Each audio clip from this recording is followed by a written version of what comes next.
There is no one single area of infrastructure or one piece of infrastructure that you could identify as being the highest priority. What we can say, though, is that infrastructure is required across the province. And what really needs to happen is we have to understand that whenever you build a piece of infrastructure, it generates operating costs to go with it. So when you build a hospital, you actually have to have the plans in place for all the money that will be required to operate that hospital in future years. And so the planning of infrastructure is really critical, and infrastructure comes in many different forms. We need infrastructure to be able to move products that we have to markets other than the United States. That might mean pipelines to the West Coast, rail lines, it may be roads or bridges and so on. We also need to recognize the infrastructure required for all of the things that are the things that Albertans care about: healthcare and education, our schools, our long-term care centers, our hospitals and hospital facilities, making sure that they are safe and appropriate and expanded where necessary, are all critical and part of a planning process that needs to take place. The most pressing infrastructure need right now, in my mind, is building Highway 63 to Fort McMurray. We have tremendous challenges with respect to safety on that road. It's limiting our economic opportunity, and it's impacting the quality of life for people in Fort McMurray. Now, we're doing a lot of other work that's great. The ring roads are fantastic. We're building more hospitals. We're ensuring that there are schools in place. All of those pieces need to continue, but we have to be intentional about where we're building our infrastructure to ensure that we continue with economic growth, and that has to be in the north. That's a challenge. We are going to have 5 million people in this province in 15 years. That means we're going to need more schools, more roads, more hospitals. So we're going to have pressing challenges around infrastructure everywhere. But being a conservative, if you think about the scenario that we're in, even with that many people moving here, our economy is fundamental to all of our success. That means, personally, I believe we need to focus on the trade and transportation strategy that knits our economy together with where the resources go to around the globe. So making sure that we tie rail, road, runway, and pipelines together is going to be one of the fundamental issues. But then we won't have any success if we don't make sure that we can deliver education and healthcare appropriately. It doesn't necessarily mean hospitals and schools, but it will mean some infrastructure investments to make sure that we can deliver education and healthcare. So those would be the priority areas I think we need to focus on. We have a number of pressures because we're a growing province. We've gone from 2.5 million people to 3.8 million people in a span of less than 10 years.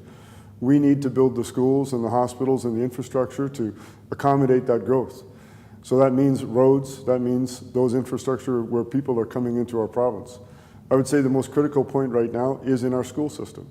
We have overcrowded classrooms. We're trying to get to better outcomes in our classes. Teachers need to have those resources and those tools. And why are we building classrooms that are full the day we open the school? We should be building for the future, and we should be building for the capacity that we're going to need in the future, not waiting until we're full. So I would say that the number one priority in infrastructure for us right now is in education, both in the K-12 system and in the post-secondary system. We need to build that capacity. We also need to build infrastructure to get our product to market. So if that's a pipeline to the West Coast, if it's additional rail service to the West Coast, if it's better transportation on our roads, that's what we need to build because, again, we have to build that economy for the future. It's also healthcare. We do need facilities in healthcare around the province, and we can be a leader in the world stage in research and delivery of healthcare. So those three areas are the priorities, starting with education. Most pressing infrastructure need is in the area of Fort McMurray. They are 3 years behind in infrastructure development to keep up with the demand for housing, for schools, for everything that supports resource development in that city. And actually, it's unacceptable that our government, provincial government, has got that far behind. And we need to hold them accountable for that. It's fine for everyone in our province to say, and the leadership in our province to say that the future of resource development is in the Fort McMurray area with oil sands, and we don't support them with infrastructure needs. To me, that's unacceptable. A 2-lane highway between Edmonton and Fort McMurray is just unreasonable and unacceptable. We have to continue the twinning of that highway and keep up with the needs. Those people are under pressure up there, And as Albertans and as a provincial government, we have a responsibility to make sure that infrastructure keeps up with economic development that we expect from the region. Right now, I would say completing the ring roads around Calgary and Edmonton are key. They're important not just for those two regions, but for the economy of the entire province.